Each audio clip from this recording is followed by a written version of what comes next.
Boa tarde a todos. Muito obrigado pela vossa presença. Eu chamo Luís Campos, sou médico e sou presidente do Conselho Português para a Saúde e Ambiente, que é uma aliança que tem como objetivo reduzir o impacto das alterações ambientais na saúde, reduzir o próprio impacto ambiental do setor da saúde, que em Portugal representa 4,8% das emissões de gases com efeito de estufa, aumentar a literacia, aumentar a educação dos profissionais eh, e promover a adaptação dos sistemas de saúde às alterações climáticas que já estão a acontecer. Ao contrário de outros países que optaram por criar associações monoprofissionais, nós achamos que estamos perante o problema mais complexo do nosso futuro e para problemas complexos temos que ter soluções integradas. E por isso resolvemos tentar reunir toda a diversidade de organizações que se relacionam com a saúde. Neste momento temos 115 associados, que vão desde as principais associações, ordens profissionais, 23 sociedades científicas, laboratórios de indústria farmacêutica, os grupos privados de saúde, os grandes hospitais, 11 universidades, empresas de resíduos, municípios, empresas tecnológicas como a Google, seguradoras, e associações de doentes, empresas de equipamentos, etc. Portanto, somos neste momento a aliança mais transversal na área da saúde em Portugal. E esta aliança é inédita em termos internacionais, porque a maior parte dos países optou por criar alianças monoprofissionais, associações dos médicos, ou de enfermeiros, ou dos veterinários pelo clima, de tal forma que fomos considerados, portanto, um case study a nível mundial pela Universidade de John Hopkins. Bom, o tema deste webinar é a implementação do Plano de Belém, que é um plano de adaptação das alterações climáticas, no setor da saúde. E como sabem, portanto, as alterações climáticas estão a evoluir segundo os cenários mais pessimistas e já são responsáveis por cerca de uma em cada quatro mortes a nível global. Em 2024 atingimos 1,5 graus centígrados, em média, em cada mês, portanto, quando que era o limite estabelecido no Acordo de Paris para 2100. Dentro desta média, a Europa é o continente que está a aquecer mais depressa. Estima-se em 2,5 graus este aquecimento. E dentro da Europa, Portugal é o país mais vulnerável, não só pela sua posição geográfica, mas também pela pobreza e pelo envelhecimento, por ter uma percentagem da população muito envelhecida. Ah, Em termos de alterações, as ondas de calor, nós até 2021 tínhamos uma a três ondas de calor por ano. Desde 2022 temos tido 6 a 8 ondas de calor. E neste momento estamos em plena onda de calor e já tivemos 6 este ano. Quer dizer, as ondas de calor são cada vez mais intensas, mais duradouras e acontecem e começam a acontecer fora dos períodos de verão. Por outro lado, somos o país com uma maior área ardida a nível da Europa. Já ardeu 23% da área do território português nos últimos 10 anos, muito mais de qualquer outro país europeu. E mesmo as inundações são um problema grave, como aconteceu agora com as consequências da depressão Christine na região centro de Portugal. Portanto, adaptar-nos a este aquecimento que já aconteceu é fundamental. O que acontece é que nós temos uma Estratégia Nacional de Adaptação às Alterações Climáticas que foi aprovada recentemente pelo Governo, mas que inclui muito pouco da área da saúde. E, por outro lado, não existe um plano de adaptação para o setor da saúde. Ora, o Brasil teve a coragem de, na COP30, de propor um plano de adaptação no setor da saúde, eh, em relação às alterações climáticas, plano que foi assinado, se não me engano, por cerca de 30 países. Mas isso a Agnes depois poderá confirmar ou não. Inclusivamente por Portugal. E a responsabilidade desse plano ficou numa coisa, numa entidade que se chama Administração Central dos Serviços de Saúde, que é uma entidade do Serviço Nacional de Saúde. Só que isto não é um problema do Serviço Nacional de Saúde, é um problema transversal. E, portanto, nós estamos preocupados com a implementação deste plano de Belém, para adaptação às alterações climáticas no setor da saúde, porque de facto estamos a ver cada vez mais consequências destas alterações climáticas. E foi essa a razão por que promovemos este webinar. Como é que isto é que está a acontecer? Como vamos implementar? Se já estamos a implementar alguma coisa, no setor deste plano de adaptação que estamos, o CPSA está muito preocupado com este plano de adaptação. E foi essa a razão porque reunimos a doutora Agnes Soares da Silva, que é a secretária da Saúde e Ambiente, portanto, do Brasil, é uma das coautoras deste plano que foi apresentado em Belém, com pessoas responsáveis na área dos vários organismos que tutelam este, esta área, como é o caso da ACSS, da Administração Central dos Serviços de Saúde, da Agência do Clima. Trazemos também uma pessoa de um grande hospital, de um dos grandes hospitais da região de Lisboa, e trazemos também a vereadora da Saúde da cidade de Lisboa, porque de facto os municípios têm muita importância ao nível destes planos de adaptação.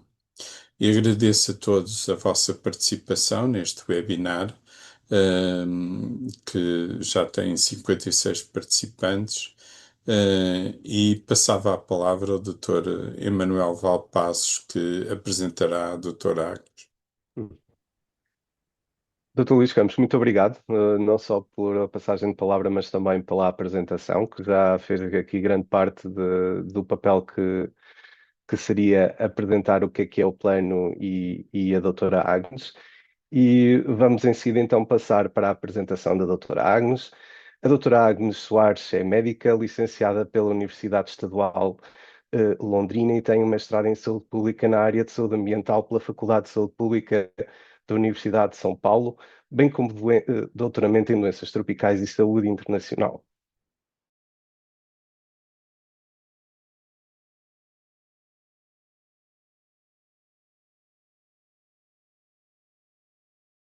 Puseste em mute, ó Emanuel. Estás em mute.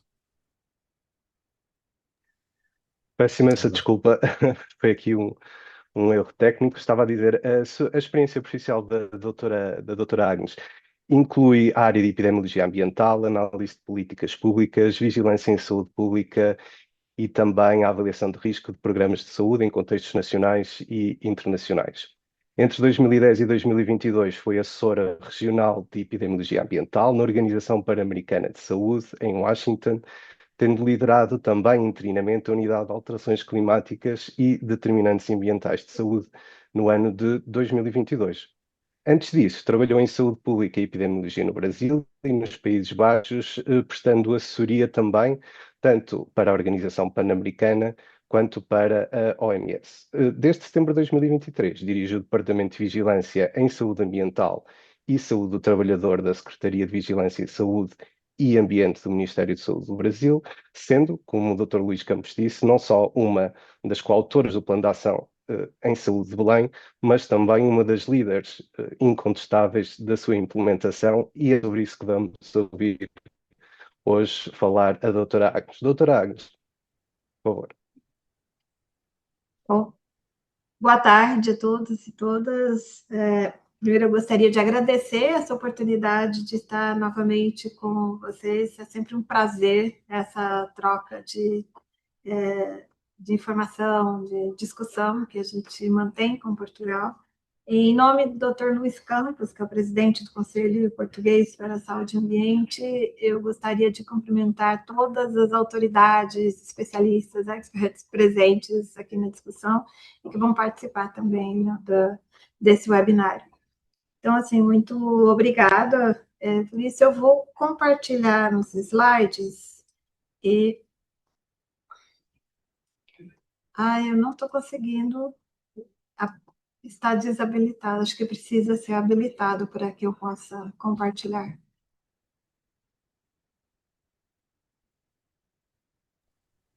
Joel, por favor. Estava habilitado, mas agora não aparece. Aparece como host disabled attendee. Estamos só aqui a mudar as definições, doutora Agnes. Em princípio, em breves segundos já deverá conseguir. Mas eu posso começar. Primeiro, eu vou...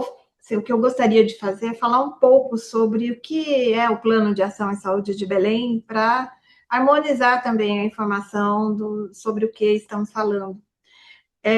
Nos processos da COP, foram definidos, né, no Brasil... Doutora Agnes, só um segundo, peço imensa desculpa. Consegue voltar a partilhar, por favor?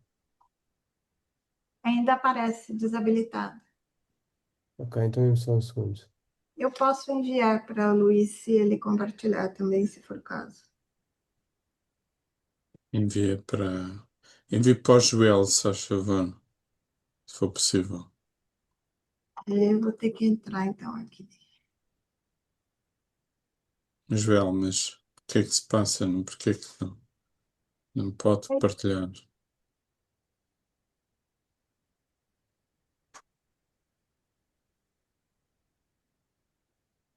Mas está a pedir para partilhar, é que eu não recebo nenhuma...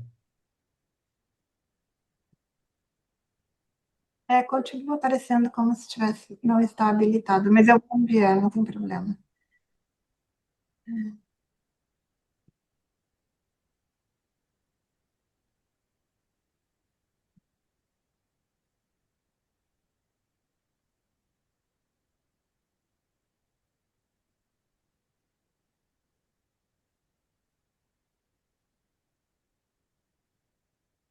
Eu acho que às vezes acontece isso.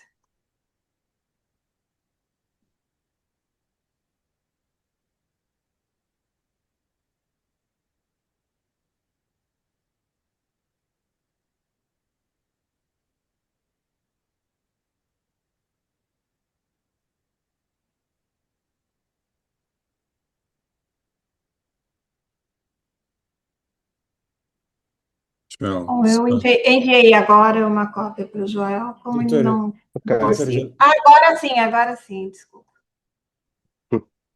ótimo. Conseguem ver, não? agora conseguimos. Sim. Perfeito, Ok. doutora Agnes. Pode recomeçar, fica à vontade.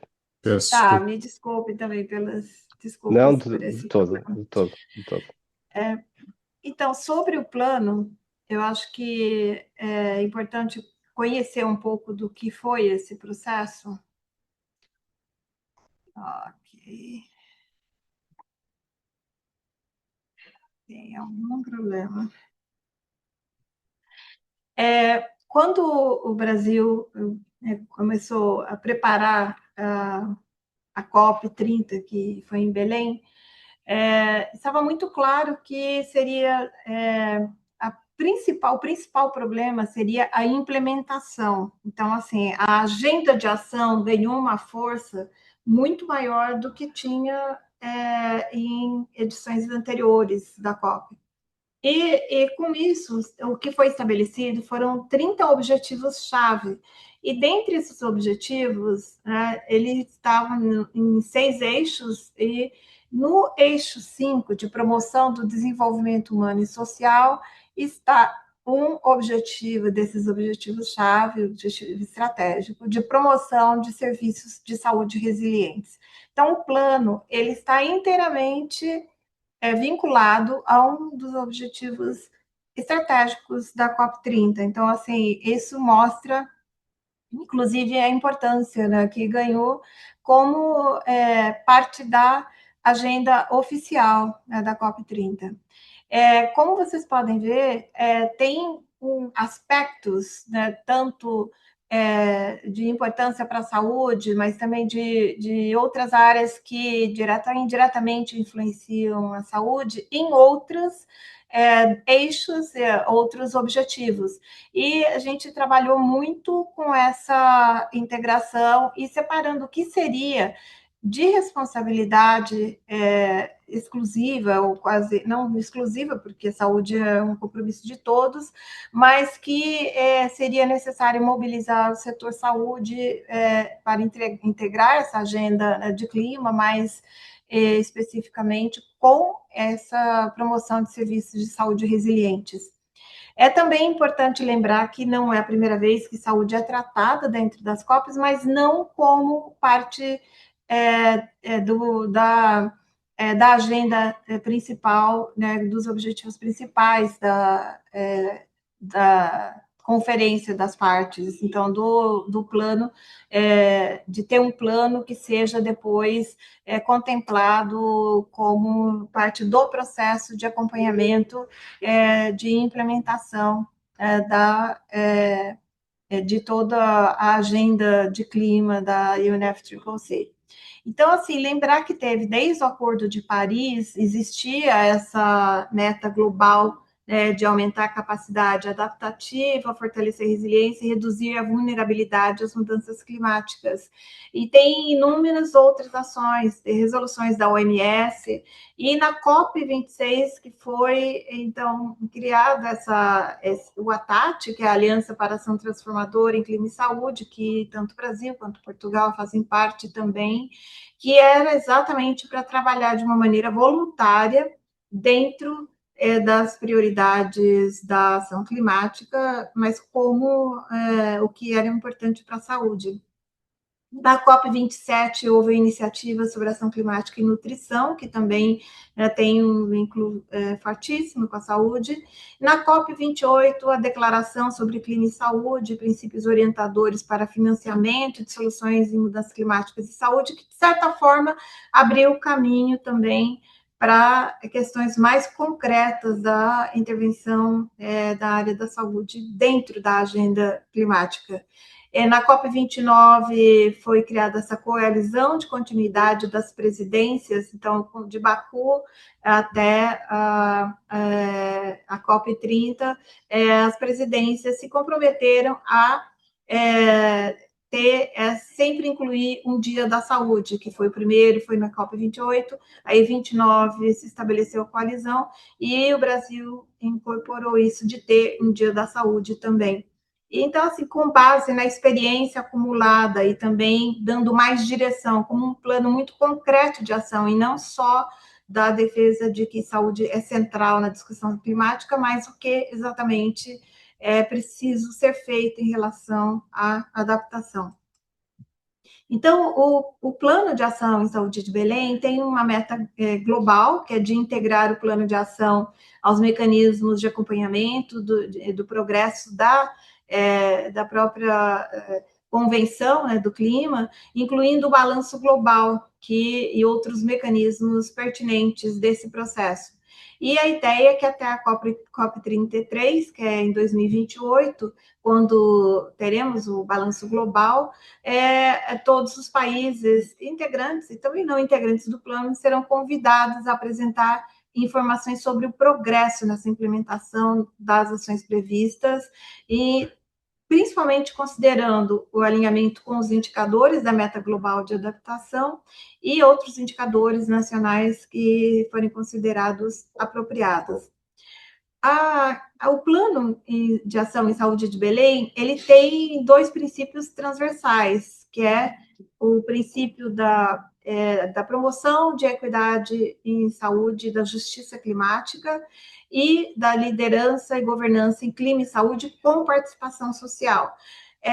Não é uma figura de retórica aqui, é de como esses dois aspectos têm que estar incorporados em toda a ação. E aí, nas três linhas de ação, de vigilância e monitoramento, de políticas, estratégias e fortalecimento de capacidades baseadas em evidência e de inovação, produção e saúde digital. Então, assim, de cada uma dessas linhas de ação, derivam também toda a parte de o que é que se espera de metas e atividades, resultados. O que se quer, né, com um plano que tem essas três linhas de ação principais, isso foi feito num processo de bastante consulta, bastante participativo, desde o desenho do plano, que foi chamado os países parte da convenção para participar desse processo. Então, em março, no começo do ano passado, já tivemos uma reunião para discutir quais seriam essas prioridades, né, estratégicas. Teve uma conferência global em clima e saúde que discutiu basicamente o plano e tratou de selecionar quais seriam esses principais resultados, né, e as ações prioritárias que conseguiriam agregar o maior número de países num processo de acelerar soluções em relação às mudanças climáticas, principalmente pensando na adaptação do setor saúde e no aumento da resiliência do setor saúde. E com isso, se chegou, então, a 15 resultados e 60 ações, que foi o plano apresentado na COP30. Eu esqueci de falar, mas essa conferência foi a primeira pré-conferência oficial da COP30. Então, assim, teve um peso bastante importante, teve mais de 600 participantes, mais de 90 países participaram desse processo.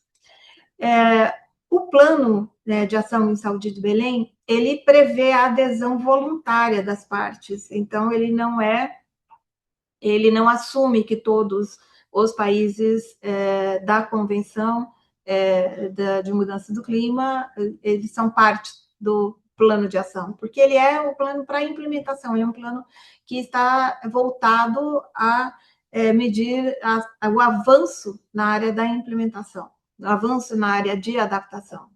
E ele tem também ele está acoplado a ele, dentro da estrutura da convenção, tem esse plano de aceleração de soluções. E nós estamos, então, no PAS, que é chamado PAS, ele também está estruturado em três linhas de atuação, nas três linhas de atuação, e tem já 41 produtos que daí todas as partes, nas associações que tem também, que assinaram o plano, então são países que assinaram o plano, mas também organizações da sociedade civil e entidades filantrópicas, se comprometeram com metas bastante específicas, com objetivos definidos, metas e produtos com tempos definidos de entrega, e isso está sendo acompanhado dentro da estrutura da Convenção do Clima. O plano ele já está endossado por 35 países, formalmente endossado. Outros também manifestaram o endosso, mas não tem a nota verbal, que é a adesão ou endosso mais formal, né, ao plano. E pelo menos 55 organizações da sociedade civil e entidades filantrópicas. Tem também, no Dia da Saúde, houve um compromisso de um aporte de mais de 300 milhões pela Coalizão de Financiadores para Clima e Saúde, que foi criado começou com 30 a 35 unidades filantrópicas, né, de organizações filantrópicas, e essa coalizão também foi lançada no Dia da Saúde, durante a COP30. Recentemente, na Semana do Clima, em Londres, foi anunciado que já ultrapassou os 300 milhões de compromisso e que vai haver um processo de maior transparência sobre onde está sendo utilizado e onde vai ser utilizado esses 300 milhões das filantrópicas durante esse processo até a COP31. E também ele ajuda, né, o plano ajuda nessa priorização de recursos para iniciativas de calor extremo, poluição do ar, doenças sensíveis ao clima, integração de dados de clima e saúde, fortalecimento dos sistemas de saúde, que são as áreas que foram consideradas prioritárias, e é sobre isso, principalmente, e o compromisso da coalizão em relação ao financiamento do Plano de Ação em Saúde de Belém é mais claro, mais explícito.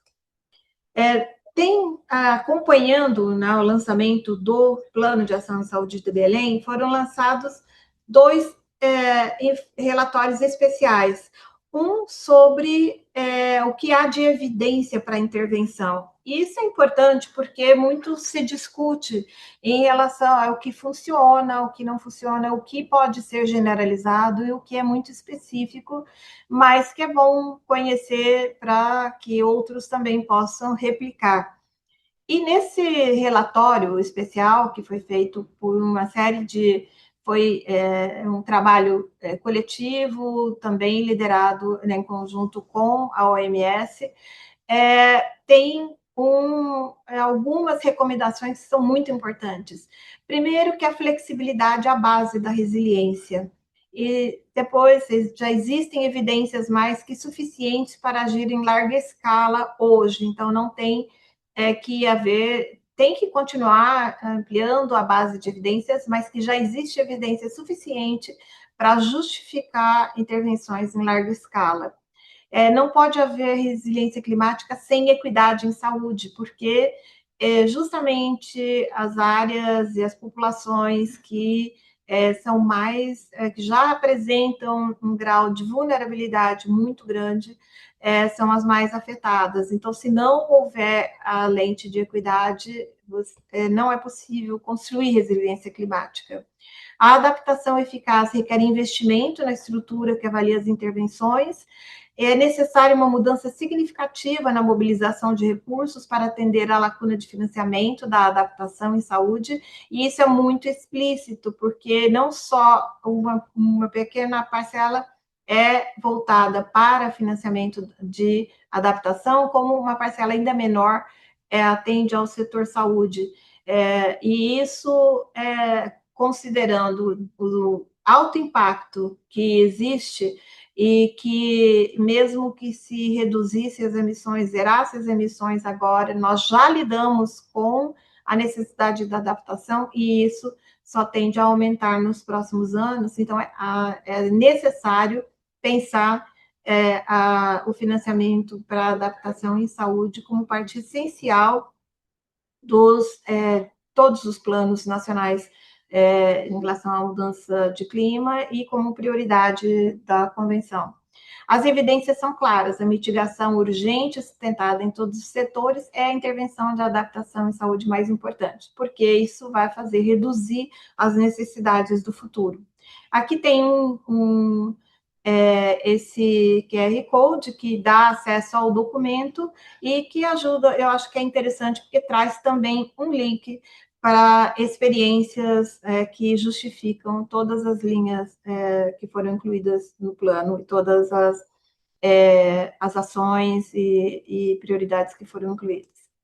O outro informe é sobre participação social em saúde e clima, que também traz recomendações bastante fortes de que a participação social fortalece a adaptação, as comunidades produzem conhecimentos essenciais para decisões locais, porque, diferente de outros problemas de saúde pública, não existe uma solução única e é necessário a participação de todos os níveis de conhecimento e também de mobilização e articulação social. Então, é responsabilidade de governos, mas também é necessário envolver as comunidades que podem estar afetadas, porque as soluções, muitas vezes locais, têm um efeito imediato e beneficiam aquela comunidade grandemente. Então, é preciso essa incorporação de participação em todo o processo de formulação de políticas públicas.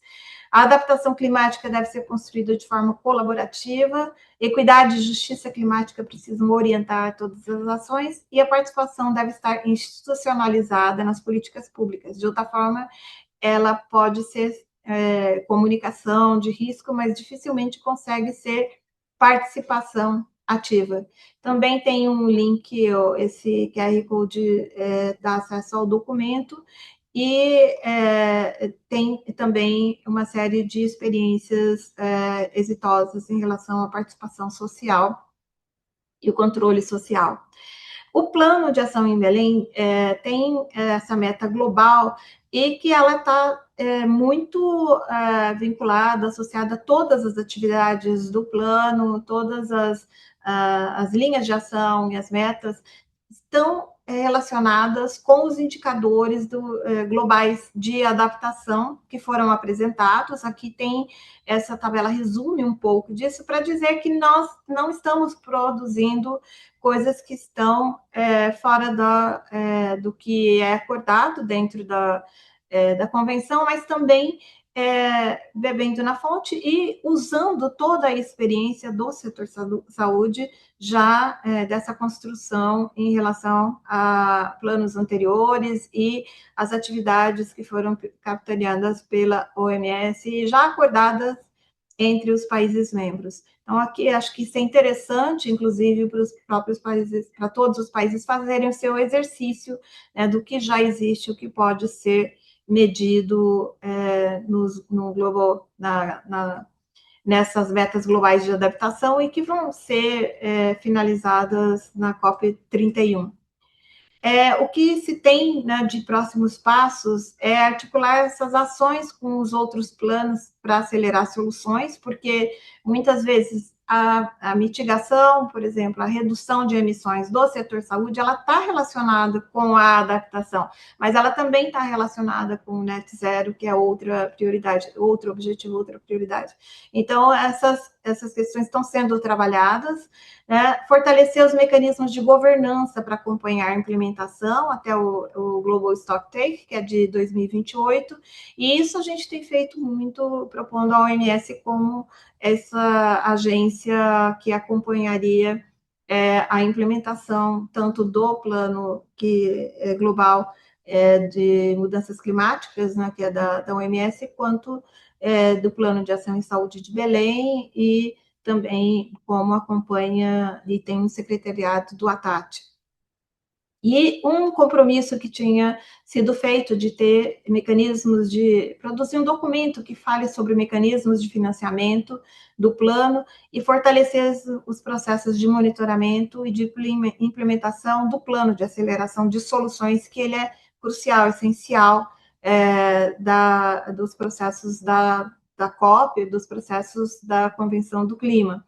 Essa questão do financiamento foi discutida na COP30, mas ainda é um processo muito difícil dos países entenderem quando usar acesso a recursos, por exemplo, da filantropia, dos bancos de desenvolvimento e o que interessa ao mercado e que poderia ser empacotado de uma forma a beneficiar mais rapidamente a adaptação e resiliência do setor.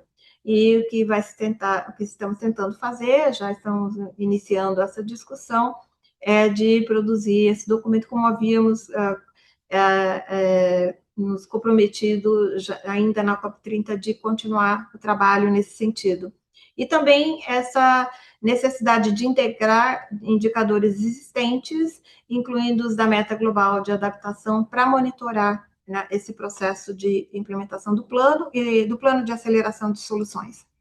Eu vou falar um pouco rapidamente de como isso significa para países. Cada país tem que ter a sua política nacional de mudança do clima, o seu próprio plano clima e, inclusive, identificar suas prioridades nacionais. O que o Plano de Ação em Saúde de Belém faz é dirigir o que seria de um plano global comum e que ajudaria todos os países a desenvolverem planos que seriam de maneira cooperativa acelerar essa implementação, acelerar essas soluções para adaptação e resiliência às mudanças climáticas. Então, no nosso, tinha a política nacional, o plano clima, que é geral, um plano de mitigação e um plano de adaptação. Saúde, no caso do Brasil, ele faz parte do plano clima de adaptação, é um dos setoriais, mas tem uma meta nacional de saúde que é incorporada por todas as áreas, então, além de ter nossos planos específicos. O plano específico da saúde é o Adapta SUS, porque o SUS, que é o Sistema Único de Saúde do Brasil. Nós trabalhamos não com doenças, a gente trabalhou com ameaças, né? Então, de extremos de temperatura, inundações, seca, estiagem, e também os efeitos indiretos que são do clima, como a poluição atmosférica, a mudança do perfil de doenças vetoriais e zoonóticas, insegurança alimentar e nutricional, e acesso inadequado à água, saneamento e higiene, que comprometem muito e ampliam os efeitos das mudanças climáticas à saúde. E aí avaliar isso em termos de morbidade, mortalidade, serviços de saúde e emergências em saúde pública, pensando, mais uma vez, que a equidade em saúde deve nortear essas ações, que é um dos princípios, inclusive, do Sistema Único de Saúde do Brasil. A ideia é quais são as ações que seriam necessárias para interferir no processo não das ameaças, mas reconhecer as ameaças, identificar os fatores de vulnerabilidade, tanto individuais quanto coletivos, o nível de exposição de diversas populações, tanto distribuição geográfica como também étnicos, raciais, e com isso estabelecer os riscos para tanto das alterações de morbidade, mortalidade e da capacidade de atendimento dos serviços de saúde e potenciais, né, de ocorrência de emergência em saúde pública. Porque pode haver um evento extremo e não ter um desastre, e é isso que a gente busca com os nossos processos. O nosso específico, ele tem metas de vigilância em saúde, de atenção à saúde, de promoção e educação em saúde e de ciência, tecnologia, inovação e produção. São 27 metas, 93 ações que serão realizadas até 2035, e aí tem essa distribuição ao longo dos anos. Ele segue um pouco, mas ele é muito mais detalhado porque ele é específico para o Brasil e específico para o nosso sistema. Segue o Plano de Ação em Saúde de Belém, ele precede, inclusive, o plano. E eu vou dar um exemplo que ele está tanto relacionado como uma das tarefas, uma das metas que é do Adapta SUS, que é de ter sistemas de alerta precoce que integrem dados de clima e saúde para melhorar tanto os aspectos de vigilância como a possibilidade de resposta adequada e de antecipando a resposta de maneira a reduzir os riscos. Então, assim, isso é implantado no âmbito de cidades, que a ideia é monitorar esses riscos que são específicos, né? O Brasil tem uma área muito extensa e tem riscos muito diferentes, dependendo da região do país. Então, operar esses sistemas de alerta precoce conjuntamente com as outras entidades que são outras instituições que são responsáveis, como a Defesa Civil, que trabalha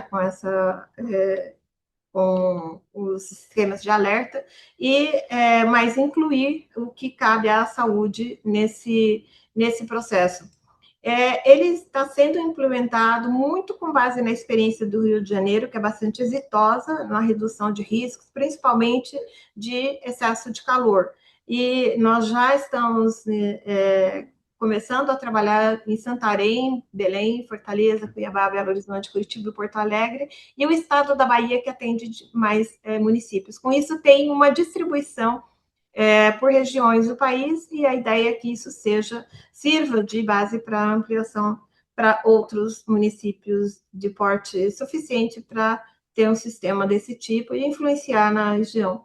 Então, ele é um modelo operacional que tem 5 eixos, né? Epidemiologia, tecnologia, climatologia, ciência de dados, comunicação, e que vai produzir, isso é um trabalho permanente, diário, né, com análises epidemiológicas temporais, análises espaciais, climatológicas, modelos de predição, usando o que há de melhor em tecnologia de informação, ciências de dados, comunicação de risco, e com a governança e articulação intersetorial que propicia a rapidez da resposta com base nas evidências que são trabalhadas do ponto de vista da saúde. Doutora Agnes, Queria... pedia-lhe apenas só para tentarmos avançar para o final da apresentação, para podermos avançar com a sessão dentro do nosso timing. Obrigado. Ok. Então, assim, esse é o painel de excesso de calor, que eu convido também aqui visitem, que apresenta não só o excesso de calor antecipando de 5 dias, que nós lançamos recentemente, como ele também traduz a previsão de risco para municípios, todos os municípios brasileiros, e integra um indicador de socioeconômico, que é a GeoCES, que também dá a visão da vulnerabilidade desses municípios para ondas de calor, para não só ondas de calor, para os excessos de calor que são acompanhados também diariamente. São serviços que a gente colocou, e eu só queria deixar como última mensagem, é que no topo de tudo que a gente falou da necessidade de intervenção por conta do aquecimento global, tem também, eu acho que os dados, né, Luiz Campos apresentou, mas tem uma forte, todos os modelos mostram esse aquecimento global, e a gente está vivendo já o começo de um El Niño que pode ser de moderado a extremo nesse ano, que já está, inclusive ontem, a Organização Meteorológica Mundial anunciou que é grande a chance de ser um El Niño muito potente esse ano. Então, assim, chamar essa questão da necessidade da ação, ela é urgente, e ela nós temos um plano, e é uma questão de pensar em como acelerar a implementação desse plano. Muito obrigada e desculpas por passar do tempo aqui. De toda a doutora Agnes Soares da Silva, nós é que agradecemos não só o tempo que nos deu e a apresentação que também preparou para partilhar connosco.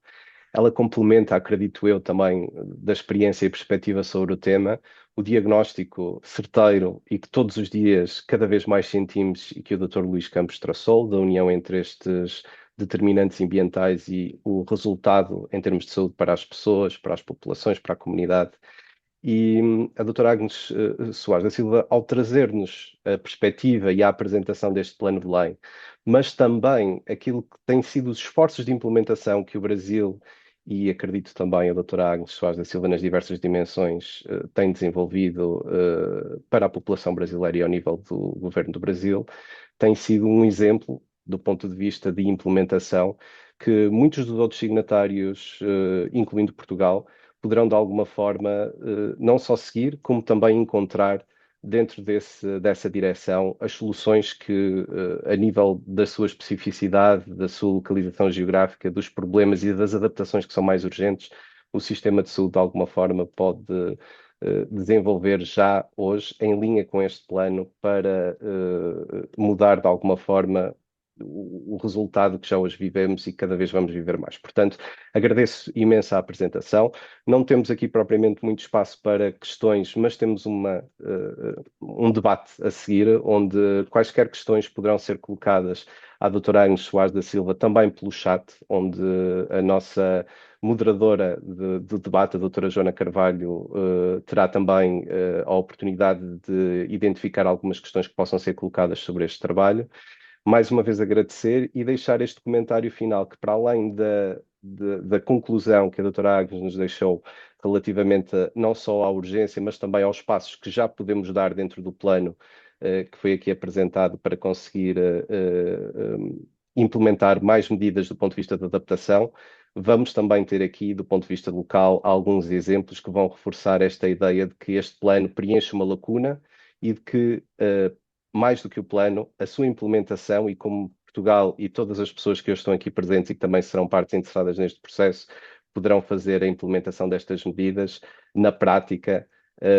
Como é que nós conseguimos fazer isto sobre a perspectiva de quem é responsável por o fazer. Portanto, passando ao debate e agradecendo mais uma vez mais à doutora Agnes a apresentação, passava à colega, à doutora Joana Carvalho, que também é médica de saúde pública e está aqui por parte da Associação Nacional de Médicos de Saúde Pública e que irá também agora fazer a moderação do debate com os nossos convidados. Doutora Joana, passo-lhe então aqui a sessão para dar continuidade ao webinar. Obrigado. Muito boa tarde a todos. Desde já agradecer o convite endereçado à Associação Nacional dos Médicos de Saúde Pública. Eu venho aqui enquanto co-coordenadora do Grupo de Trabalho para a One Health. Falar de alterações climáticas já não é projetar um cenário hipotético como antes era, nós estamos a falar do presente, daquilo que está a acontecer. Estamos a assistir a um inequívoco aumento dos fenómenos extremos, climáticos extremos, sejam cheias, sejam secas, sejam períodos de calor sufocante, como o que estamos a viver neste momento em Portugal. E é então neste contexto de urgência que se desenha a pertinência desta mesa redonda. O setor da saúde e os outros setores da sociedade estão numa linha da frente. Nós temos que combater estas alterações climáticas, temos que tornar os nossos sistemas mais resilientes. E como já a doutora Agnes apresentou brilhantemente o plano de Belém, ele propõe precisamente esta ponte, transformar os grandes compromissos climáticos e a ambição internacional em ações concretas no terreno, numa perspectiva da One Health. E para enriquecer este debate e trazer perspectivas de diferentes áreas, vou agora apresentar este brilhante painel de excelência. Pronto, a doutora Agnes já foi apresentada, já dispensa apresentações. Apresento também o engenheiro Fábio Almeida, que representa a Administração Central do Sistema de Saúde, é engenheiro do ambiente e mestre em engenharia sanitária e tem uma sólida experiência em projetos ambientais e engenharia hospitalar. Atualmente integra a equipa EcoSaúde, que coordena o Programa de Eficiência de Recursos e Descarbonização na Saúde. Apresento também o Dr. Pedro Batista, chefe de divisão na Unidade de Adaptação e Financiamento Climático da Agência para o Clima. Tem mais de uma década de experiência no desenvolvimento e acompanhamento de políticas climáticas e esteve profundamente envolvido na coordenação dos trabalhos da Estratégia Nacional de Adaptação às Alterações Climáticas. Apresento também a doutora Ana Simões da Silva, vereadora da Câmara Municipal de Lisboa, responsável pelo Pelouro da Saúde. A doutora Ana é médica dentista e doutorada pela Universidade de Granada e alia mais de 3 décadas de atividade clínica, associativismo e atualmente à vertente política focada no desenvolvimento das estratégias municipais de promoção da saúde e proximidade aos cidadãos. Infelizmente, o Dr. Miguel Paiva, que estaria também neste painel, não vai poder estar presente. É uma pena porque iria dar aqui uma perspectiva a nível da saúde das unidades locais de saúde, mas de qualquer das formas penso que vai ser um debate bastante enriquecedor. Vou explicar apenas a dinâmica aqui da mesa para quem está a ouvir-nos online. Numa primeira parte da mesa, eu vou fazer perguntas dirigidas a cada um dos palestrantes, para permitir termos aqui vários pontos de vista, várias abordagens. E depois, nos 20 minutos finais, vai ser aberto o Q&A, vocês podem ir colocando as vossas questões e depois nós vamos fazer estas questões aos palestrantes. E assim, sem mais demora, vamos passar aqui primeiro a uma primeira ronda de perguntas. Vou começar aqui com a doutora Agnes Soares da Silva, com a questão: o Plano de Belém foi um marco na COP30. Na sua avaliação, quais são as ações consideradas mais urgentes para que essas prioridades avancem na prática? Bom, muito obrigada pela pergunta. Como eu coloquei o plano de ação em saúde de Belém, ele é relativamente simples, com as 3 linhas de ação, mas ele é mais complexo na implementação, porque não existe uma receita única. Os países têm que conhecer os seus problemas, e, na verdade, os países, as regiões, os municípios e até os territórios onde estão a atenção primária de saúde, por exemplo, tem que ter parte nessa solução. Então, primeiro passo, eu diria assim, em termos de impacto global, é ampliar esse endosso formal ao plano, porque isso nos fortalece dentro do sistema da Convenção de Clima, isso faz com que todas as nossas posições tenham força, inclusive na discussão do financiamento, na discussão do acompanhamento. Esse é assim, do ponto de vista global, é bastante importante. Nós já temos uma boa base, mas é preciso fortalecer esse processo também. E nos países é melhorar, reforçar os sistemas de vigilância e resposta, porque isso é a primeira coisa que todos veem. Tem uma coisa que é muito transparente. Eu acho que eu estive na Europa recentemente e peguei a onda de calor, e eu sei o que é não estar preparado para isso. Mesmo pensando nos países que são os mais desenvolvidos, com a maior tradição de saúde pública, tem dificuldade, porque é esse o nível de problemas que a gente está vivendo. Então, exige o envolvimento de todos, mas saúde tem que dar o marco. Então, assim, onde se prioriza? Por isso, tem que se melhorar essa questão da vigilância e resposta, e isso inclui a capacidade de trabalhar com dados, essa integração entre dados de saúde e clima, mas sempre pensando na questão prática, que é de informar a rede de serviços de atenção primária, atenção secundária, de acompanhar o que acontece na rede e antecipar os riscos. Acho que isso é o principal, né, que daria visibilidade. Mas ter um plano de adaptação que seja incluído no seu próprio plano nacional, né, de clima, ou que seja, que formalmente tenham objetivos e metas de saúde, porque isso garante que institucionalmente a saúde é considerada como uma das prioridades nacionais na adaptação, todo investimento em relação às mudanças climáticas. Então, assim, as soluções, elas têm que vir, o plano, ele dá essa direção, ele estabelece quais são as prioridades que todos deveriam, de uma maneira ou outra, abordar, mas ele tem que ser traduzido no concreto para cada país. Então, essa, para mim, é a parte principal em relação à implementação e que faria avançar. Obrigada. Agora para o Dr. Pedro Batista, a questão: olhando para as projeções climáticas para Portugal, quais são os principais riscos de saúde pública para os quais o nosso sistema de saúde continua menos preparado?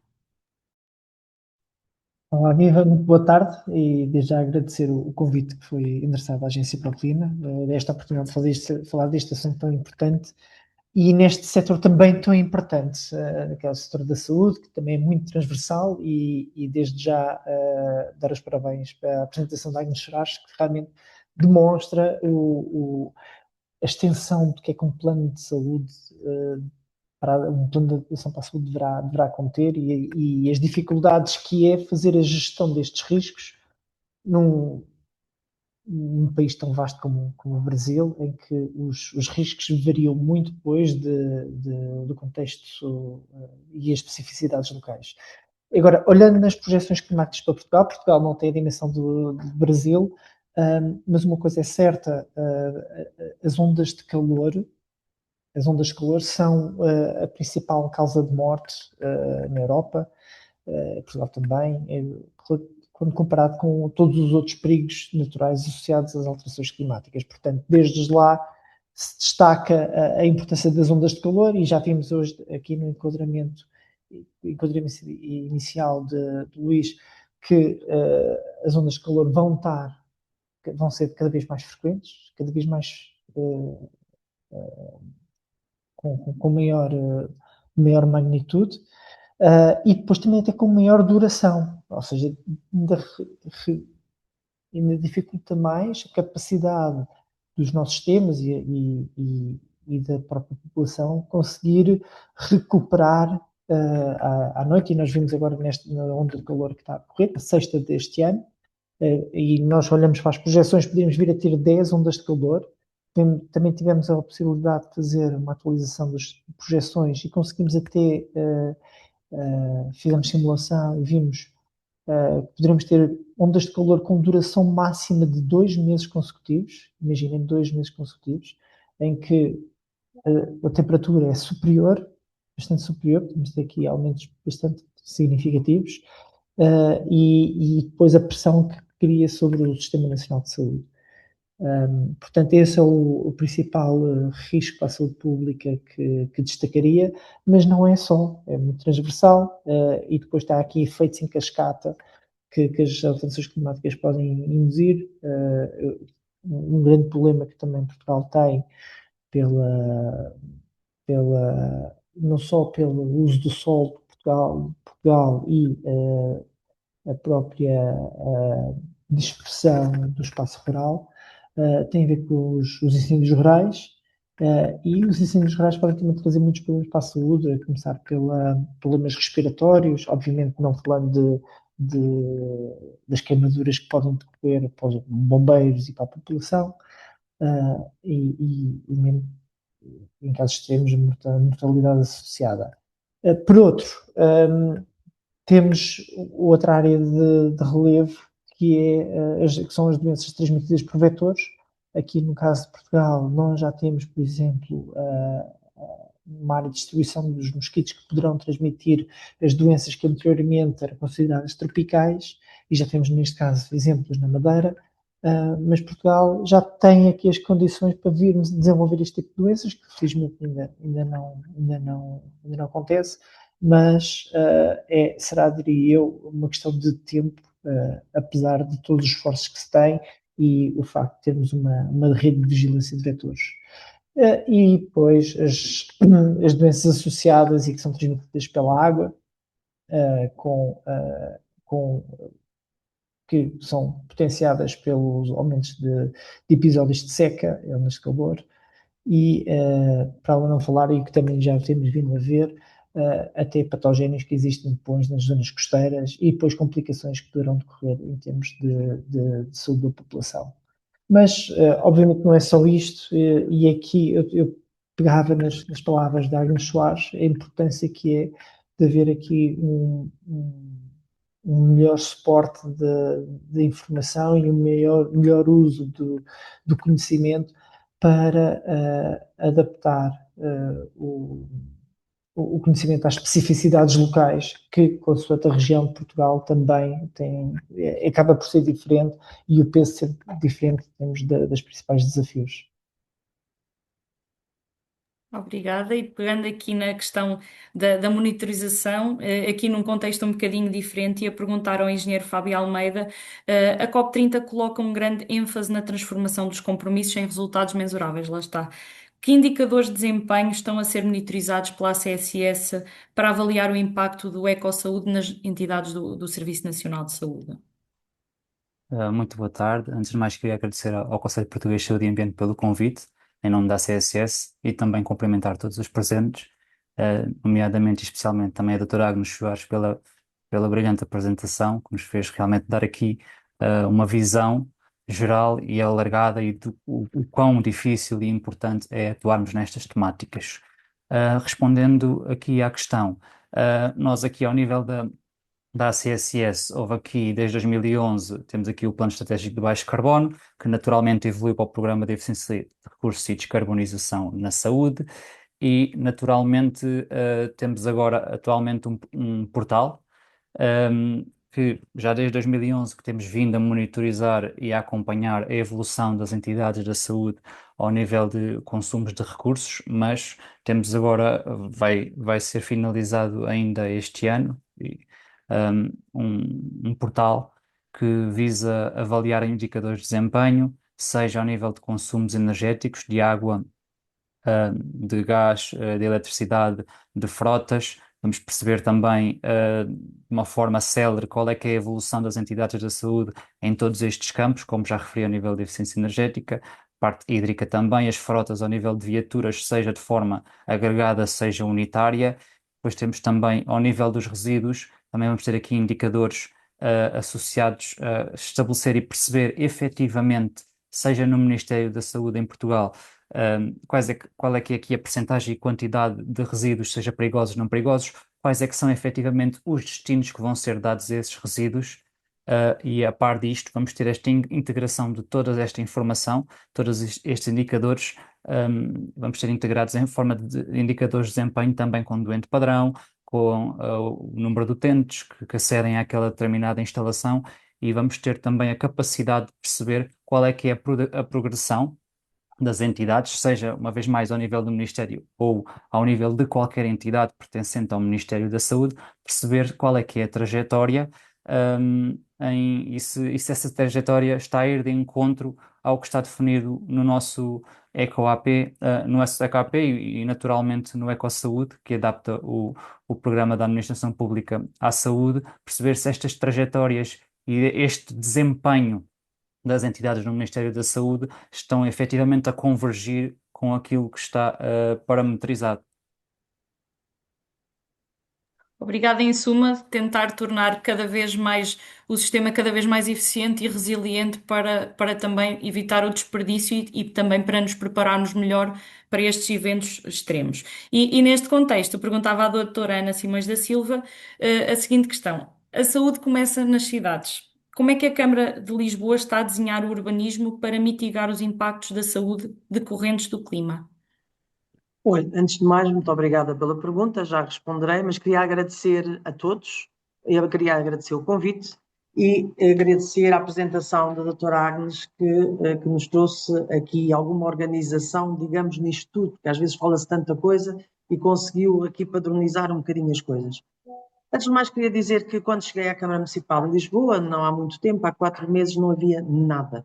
Portanto, a parte gira é que eu estou a fazer tudo do zero. E a primeira coisa que eu estou a organizar é a Estratégia Municipal de Saúde para a Câmara Municipal de Lisboa, e essa estratégia começa exatamente por isto, por padronizar também este aspecto. E para isso eu tenho tido conversações, ainda ontem, curiosamente, aliás, hoje de manhã estive na ACSS, e, portanto, tenho estado a trabalhar com todas as instituições no sentido que este plano municipal tenha todos os componentes e todos os aspectos políticos, urbanísticos, de locomoção, etc., todos os pontos importantes de uma cidade.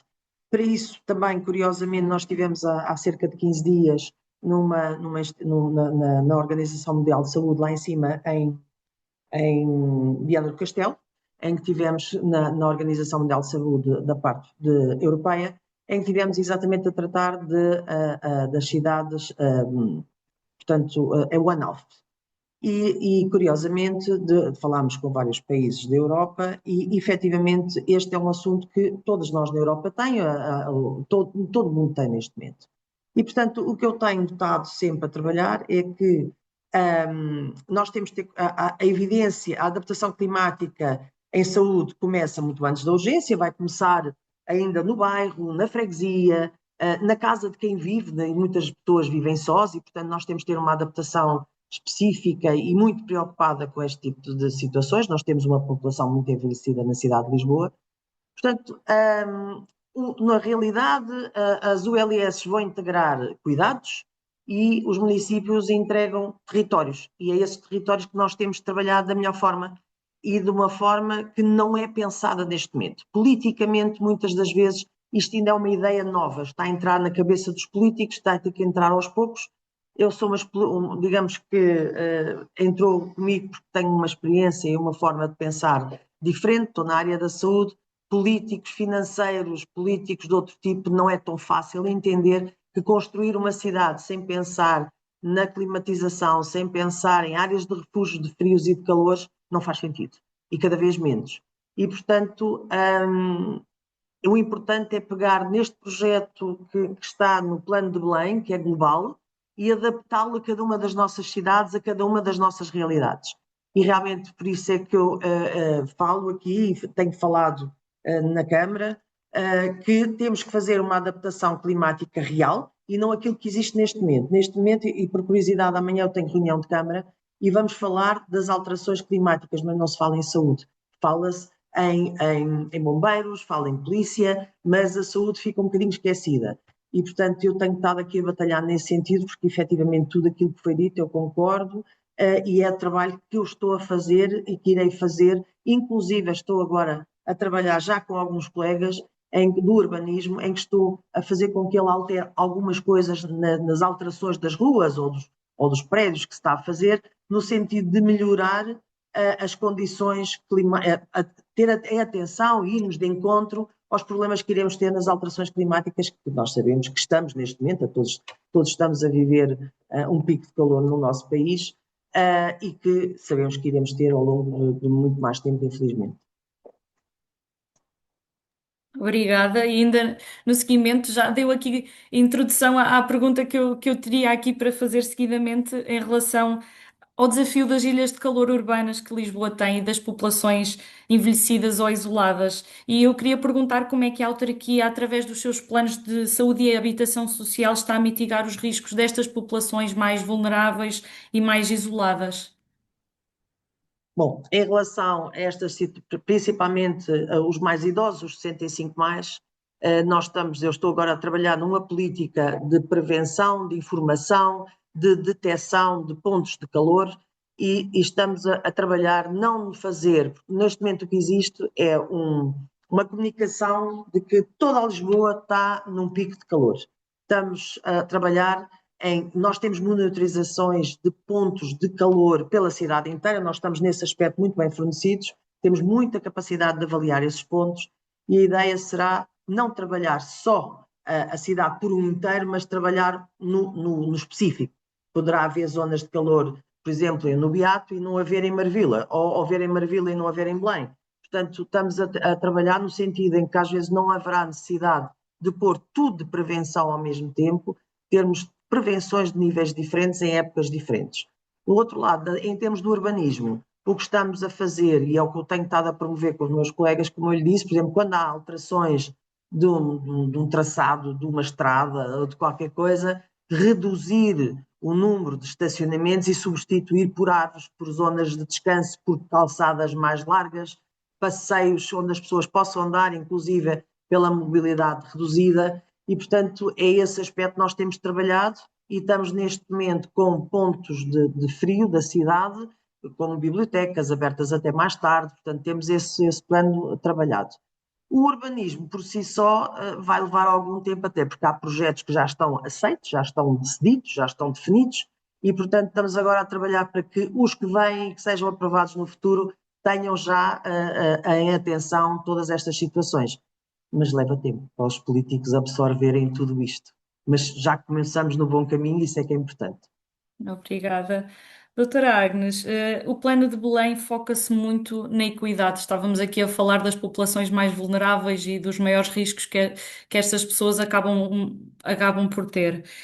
Como é que se garante que as populações mais vulneráveis às alterações climáticas não ficam para trás na reforma dos sistemas de saúde? Eu tenho uma questão que é assim, para quem quer trabalhar com equidade, tem que colocar a lente da equidade, porque a gente não vê, na média, é impossível que você reconheça isso. Por isso eu gostei muito do exemplo da identificação das diferentes ilhas de calor na mesma cidade. Isso é uma forma, mas examinar onde isso acontece e quem tem mais condições de resiliência é essa elasticidade, quanto você consegue acomodar a mais.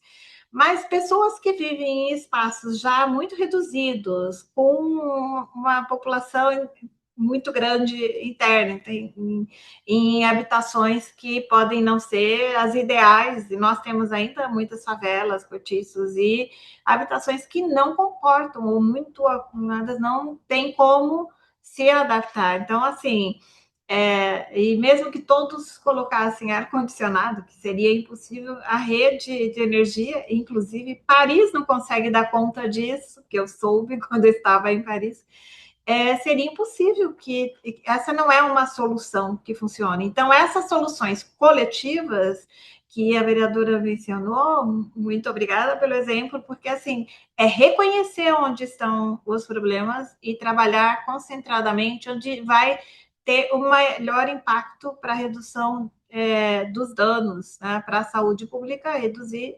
inequidades, porque mudanças climáticas é um grande acelerador de inequidades, porque as populações que já estão num déficit crônico, de acesso a serviços, de direitos, né, fundamentais, elas vão estar sofrendo um impacto maior, né, de uma maneira geral, mas no geral são as localidades também que estão em áreas de maior risco, tanto para excesso de calor quanto para todas as outras. Então, assim, as populações ribeirinhas, as populações rurais, que vivem ou trabalham em florestas. Portugal é pequeno, eu falo numa dimensão de Brasil, se eu não procurar, por exemplo, onde estão as populações quilombolas, os indígenas, onde se concentra essas populações, onde estão as populações isoladas que eu preciso proteger para não ter esse impacto. Mas não pensando somente na questão do evento extremo. Então, tem um incêndio, fumaça, fogo, aí todo mundo é afetado. Lógico que aqueles que estão mais no foco são mais afetados. A questão das enchentes também, você pode definir. Mas esse problema crônico do déficit de acesso, que tem que ser pensado. Eu vou dar um exemplo nosso, né? O acesso, por exemplo, a serviços de saúde na Amazônia depende dos rios. Se os rios secam, você não tem nem água, nem serviço, você não chega nos lugares. E se tem seca, tem incêndio, você não tem teto para poder chegar nos lugares também. Então, tem que ter soluções que são pensadas para essas mudanças climáticas, pensando nisso, identificando. Então, o principal é identificar, nomear, colocar geograficamente, mas também como populações étnico-raciais, o que é que tem que ser alterado no sistema como um todo para que não aumente essas iniquidades e para que as políticas públicas elas vão ter um peso, né, muito maior para esses que não têm, que têm menos elasticidade, menos capacidade, né, de resiliência. Então, essa é a forma concreta, ela é sempre país específico, território específico. Então, assim, tem que ser traduzido na questão da intervenção local. Mas é geral nas cidades, por exemplo, que essas ilhas de calor, no Rio, por exemplo, tem uma diferença até 15 vezes maior de temperatura.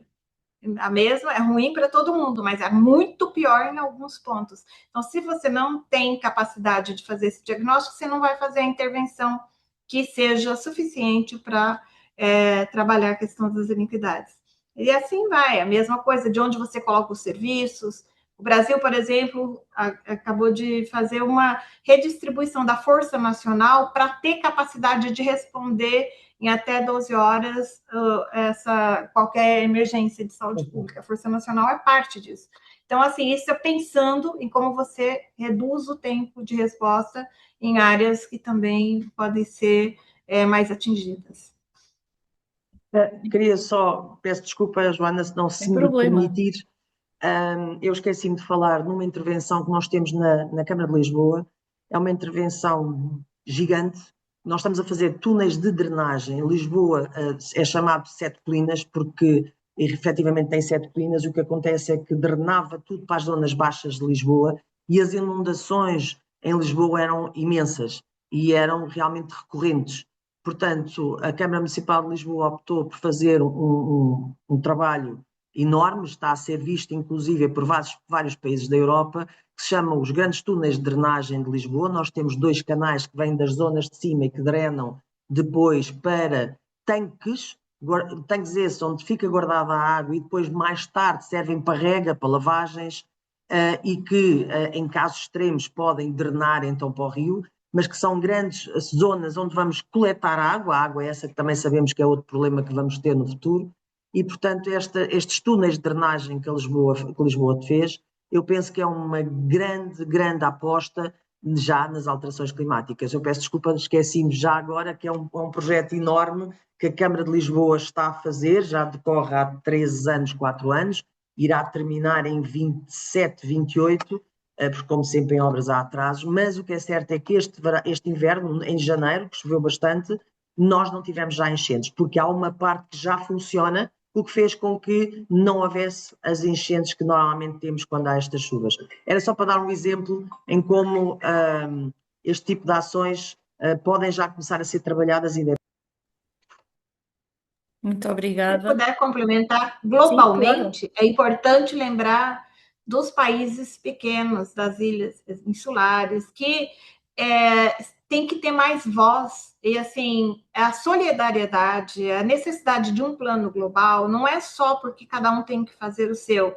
Nós vimos o que aconteceu na pandemia, quando cada um fecha e defende o seu. Não resolve o problema e você aumenta demais as iniquidades de acesso a tudo.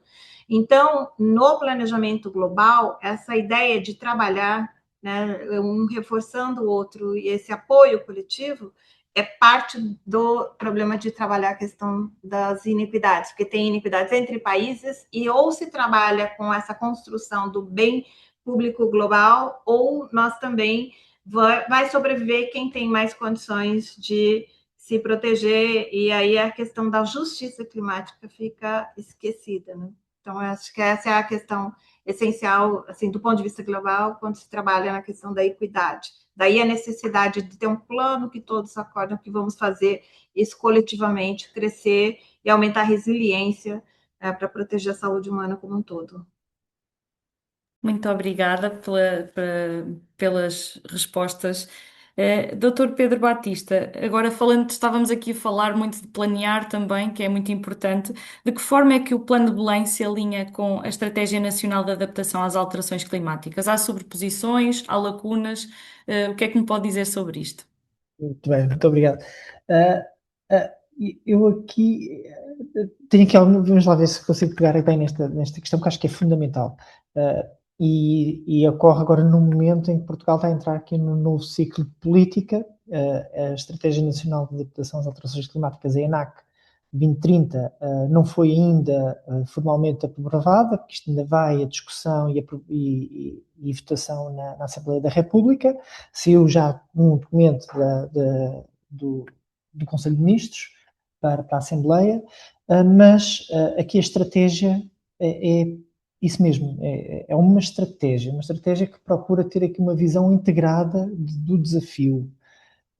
E por vezes somos, também foi um processo também participado com consulta pública e com certeza uma estratégia muitas vezes onde se identificar omissões, coisas que muitas partes interessadas gostariam de ver integradas lá, mas também é preciso perceber o enquadramento. É uma estratégia geral e o objetivo da estratégia não era ter aqui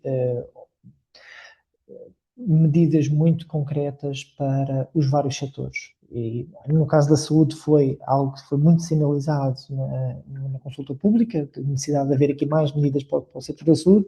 Não foi o caso, porque o que nós pretendemos era ver de que forma é que a ENAC se encaixa nos outros instrumentos de planeamento de política de clima. E a ENAC provém da nossa lei de bases para o clima, que prevê este como o principal instrumento de planeamento, mas prevê também planos setoriais de adaptação às alterações climáticas e os planos regionais e os planos municipais de ação climática. E o que a ENAC trouxe, ou virá trazer, é uma leitura estratégica de como é que cada um destes instrumentos se complementam uns aos outros e como é que eles se encaixam. E foi isso que depois está presente na estratégia, na ENAC. O que temos na ENAC, essencialmente, são medidas que pretendem, acabam de ser transversais, que são abrangentes, que acabam por tocar todos os setores, mas são as medidas habilitadoras para que se consiga promover a ação em matéria de adaptação às alterações climáticas. Portanto, como é que a ENAC se alinha, ou como é que o Plano de Belém se alinha com a ENAC? São complementares. Portanto, por um lado, em Portugal, diria que o Plano de Belém terá uma sinergia muito forte e será também garantido com um plano setorial para a saúde, de adaptação para a saúde, e aí a Direção-Geral da Saúde da DGS tem aqui um papel preponderante. E o que a ENAC disponibiliza é linhas de trabalho para potenciar a ação. que é que estou aqui a falar? Essencialmente, no primeiro ponto, garantir um conhecimento adequado e uma melhoria deste conhecimento. E quando eu falo uma visão integrada, é, por exemplo, aproximar diferentes mundos. O mundo académico, por exemplo. Atualmente, nós vivemos no mundo da informação. Há muitos estudos, imensa informação que está a ser produzida e tem que haver um aproximar entre o que a academia produz e depois como é que esta informação é integrada nos processos de política e até como é que pode ser utilizada pelos privados. Mas também haver uma comunicação nos dois sentidos. Também passar para a academia quais são as necessidades de conhecimento, ver quais são as lacunas de conhecimento. E a ENAC tem essa vertente de trabalho. Também tem uma vertente de trabalho de capacitação dos vários atores. A adaptação é transversal e abrange todos os setores, desde a administração pública, dos municípios, dos privados, e pretende-se fazer aqui uma maior capacitação e formação para criar aqui uma cultura de gestão de risco. Outra vertente é a gestão de dados. Disponibilizar e ter aqui, trabalhar de forma mais sistematizada os dados que encontram-se dispersos. E atualmente temos dados muito dispersos por todo lado, e aqui vemos aqui um trabalho que o Brasil tem vindo a fazer nesta sistematização, que deu para perceber pelos slides apresentados por Agnes Soares, e aqui temos que também potenciar esse trabalho com a elaboração, por exemplo, de uma plataforma de gestão de riscos.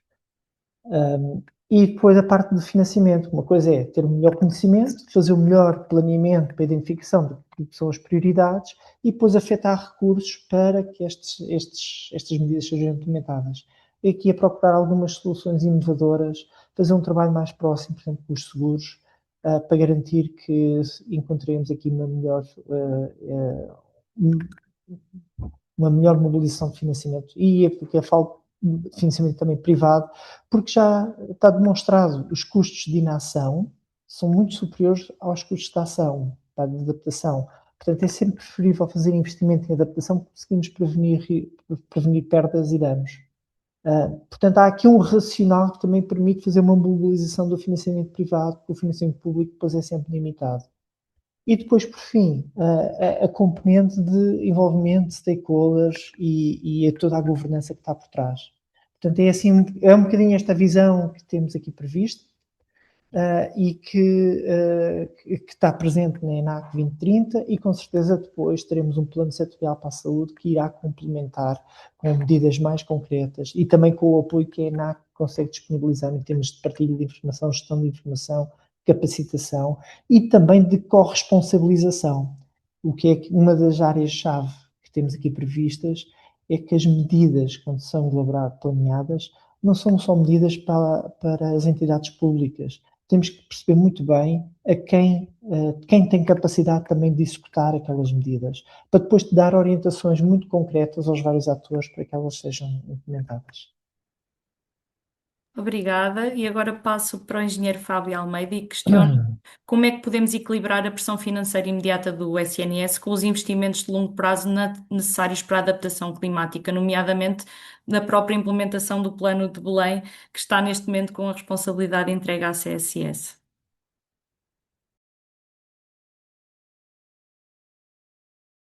Vamos ouvir, engenheiro.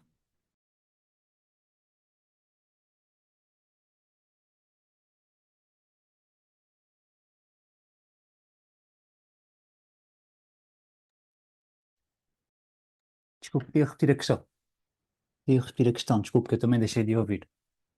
Estão-me a ouvir agora? Sim, estamos a Desculpa, ouvir. deve ter tido aqui algum Estava problema a técnico. questioná-lo como é que equilibramos a pressão financeira imediata do SNS com os investimentos de longo prazo necessários para a adaptação climática, nomeadamente para a própria implementação do Plano de Belém em Portugal, que está sob a alçada da CSS.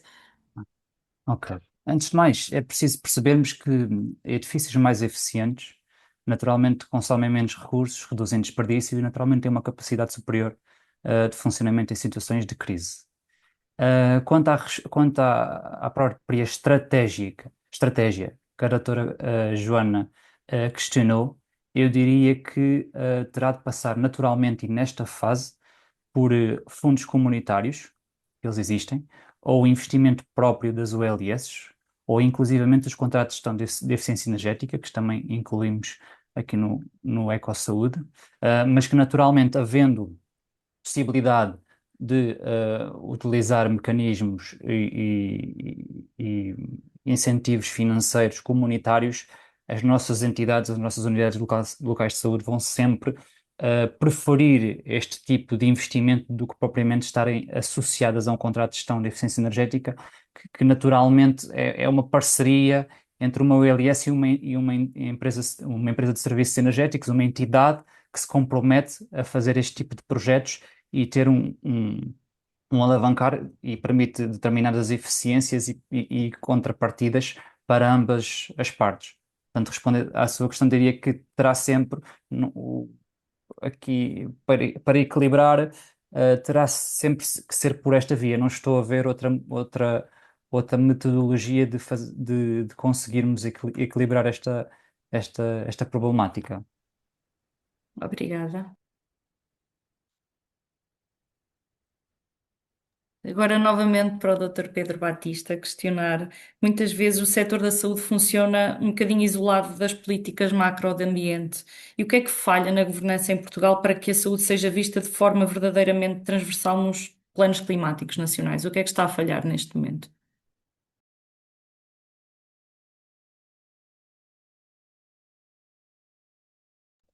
Peço desculpa, aqui o microfone. Muito bem. Na parte da experiência de Portugal, na gestão das políticas de adaptação, nós temos aqui um exemplo de como é que tem funcionado aqui a governança. No nosso caso, a Agência para o Clima é um organismo recente, os nossos serviços estavam integrados na Agência Portuguesa do Ambiente, mas o nosso serviço já acompanha este processo desde 2010 com a primeira ENAC. E desde a primeira ENAC já tínhamos um modelo de governança assente num grupo de coordenação em que tem representantes dos vários setores. E aqui o nosso representante da parte da saúde, e já existe desde 2010, era a Direção-Geral para a Saúde, DGS. E desde então tem-se vindo a fazer esse trabalho de identificação de o que é que são os principais desafios da saúde e elaboração também de próprios instrumentos de planeamento. Portanto, quando discutimos a ENAC, também faz esta discussão junto da DGS. Tivemos o Programa de Ação para a Adaptação às Alterações Climáticas, que ele próprio contém uma linha de ação que pretende, aliás, 2 linhas de ação que têm elementos relevantes para a adaptação, e são estes instrumentos que depois servem de base para o desenho dos instrumentos de financiamento. Portanto, e é este o mote que acabamos por utilizar. As políticas setoriais já existem e portanto, não era preciso uma estratégia de adaptação para ter um trabalho próximo do setor da saúde para a contingência em casos de extremos de calor. Também já existe para o frio. Portanto, isto já é algo intrínseco à atividade do próprio setor. Agora, quando falamos de políticas de clima, temos um chapéu que nos pode abrir portas em vários níveis. No caso da adaptação, temos aqui um trabalho, um enquadramento para fazer um trabalho mais próximo, por exemplo, com os municípios, com as regiões, porque já existe, por exemplo, a própria obrigatoriedade das regiões e municípios trabalharem a ação climática. E depois há todo um momento de políticas que acontecem, e temos as COPs como exemplo, e mais que tudo, as iniciativas paralelas às COPs. E temos aqui um compromisso muito grande da sociedade civil e de outros atores, os municípios, que desenvolvem muito trabalho em matéria de clima. Portanto, já há aqui algum trabalho, podemos dizer, obviamente que há sempre melhorias, mas já há aqui algum trabalho de articulação dos vários organismos, que é preciso também dar esse valor. E depois também, na perspectiva de que termos as políticas de clima que nos permite ter este chapéu, outro chapéu muito importante que temos tem a ver com o financiamento climático. Não nos podemos esquecer que quase um terço do financiamento de fundos europeus, que Portugal é beneficiário, são fundos de ação climática. É verdade que uma parte significativa são fundos destinados à mitigação, portanto, vamos falar de redução de emissões, mas também há outra componente forte que tem a ver com a gestão de riscos e redução de riscos climáticos, a adaptação. E há muito do financiamento que está a acontecer nos fundos europeus que já tem já provém desta via. E muitas destas linhas de financiamento vieram diretamente do Programa de Ação, do P3AC. Nós temos uma linha de ação dedicada à prevenção das ondas de calor e aqui a pensar também no impacto que tem no Sistema Nacional de Saúde, mas com apostas no sombreamento, e outras linhas de prevenção. E depois também uma parte também muito forte da transmissão de doenças, principalmente com os vetores. As sinergias depois são muitas em outras linhas de ação, mas estas são assim as principais que nós automaticamente associamos ao setor da saúde. Mas é verdade que é preciso trabalhar de uma forma mais integrada e notamos há aqui uma tendência muito forte de trabalhar a adaptação de uma forma mais sistémica, porque os riscos são comuns, atravessam e estão interrelacionados uns com os outros e com outros setores, e é esta tendência, esta perspectiva que temos aqui prevista para trabalhar. E isto não é uma só tendência a nível nacional, é uma tendência também internacional.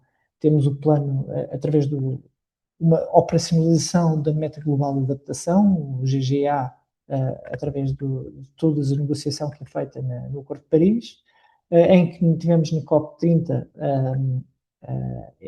a definição dos indicadores que deverão monitorizar o GGA, esta Meta Global de Adaptação, e isso está presente na ENAC. Na ENAC nós instituímos, ou temos aqui esta perspectiva de melhorar a monitorização assente nos indicadores do GGA.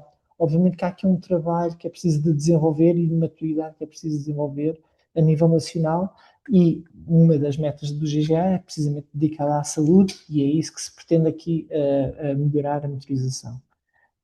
Isto são só algumas das áreas de trabalho e perspectivas de trabalho que temos aqui prevista. Aqui a Agência para o Clima tem aqui um papel muito de coordenação destes esforços, obviamente com uma proximidade grande com a DGS. Obrigada. E falando aqui em trabalho conjunto, eu questiono a doutora Ana Simões da Silva como é que tem sido o trabalho da Câmara em conjunto com as ULS para a criação de respostas comunitárias.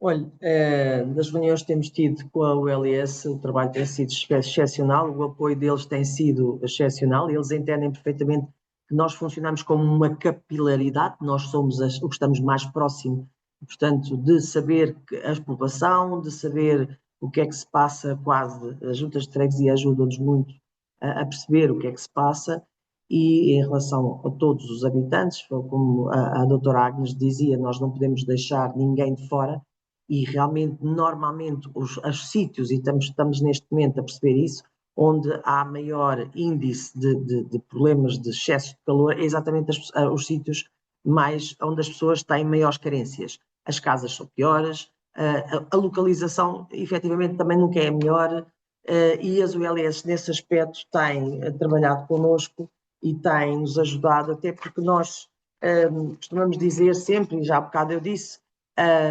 portanto, os ULS cuidam, nós integramos o território nesses cuidados. E, portanto, não mais lhe posso dizer que tem sido excepcional o trabalho e que estamos a ter reuniões quase semanais, neste, por acaso, tem sido quinzenais, no sentido de trabalharmos muitas situações, mas também estas, porque causa que tem constrangimentos, que é para as ULS, que é para nós, como estando mais próximo da população, e, portanto, estamos, como eu lhe disse, com o plano municipal, na estratégia municipal, estamos a trabalhar estas ondas de calor e de frio, e estamos a trabalhar com as ULS, como é óbvio. Obrigada. Estamos quase aqui a terminar. Não sei se alguém tem algumas questões para colocar no chat.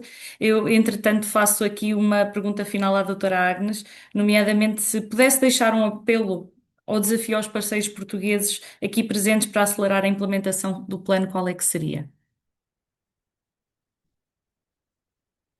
eu diria que o principal seria incorporar claramente essas prioridades no plano de saúde, no plano nacional, e fazer o vínculo com o Plano de Ação em Saúde de Belém. E Portugal tem uma posição privilegiada, tanto na Europa quanto na influência que tem em outros países, de ajudar como um membro ativo na disseminação desse plano. Por isso, meus slides estão disponíveis para quem quiser usar. E assim, a gente sempre tem colocado que nesse esforço coletivo, cada voz pesa, né, nesse processo. E da mesma forma como nós já solucionamos muitos problemas muito sérios de saúde pública, nós reconhecemos, a gente sabe, né, que esse poder de transformação na sociedade, ele existe no setor saúde. A gente tem essa experiência, essa tradição e essa capacidade de mobilização que poucos setores têm. Então, a gente usar essa nossa capacidade de mobilizar a sociedade através da mobilização, primeiro, do nosso próprio setor, eu acho que é fundamental.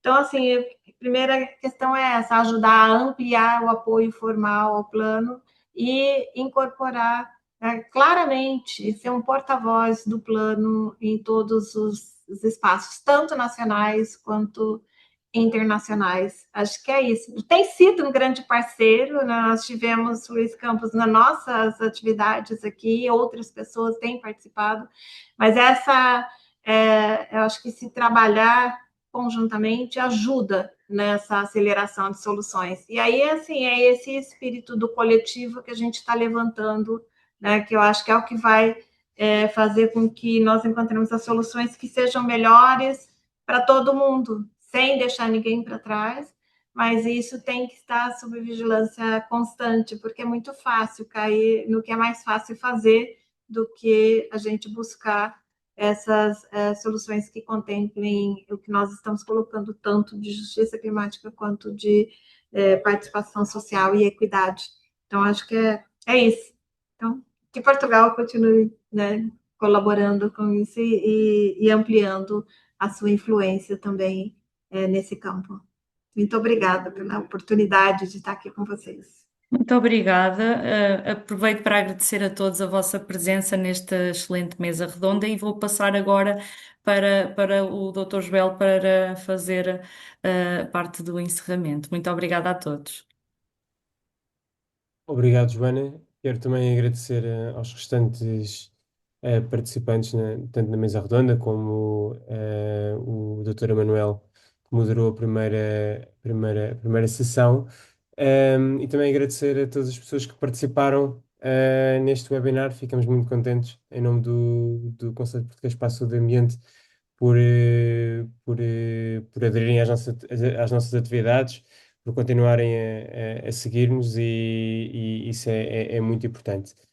Queria deixar aqui só uma nota final antes de me despedir, relativamente a um colóquio que vamos ter amanhã, às 16 horas, no Auditório da Fidelidade. Portanto, estão todos convidados. Deixei aqui o link. Portanto, o tema é incêndios florestais e saúde humana. Vamos ter também um painel e um conjunto de oradores muito interessantes. Portanto, estão todos convidados e teremos todo o gosto em receber-vos.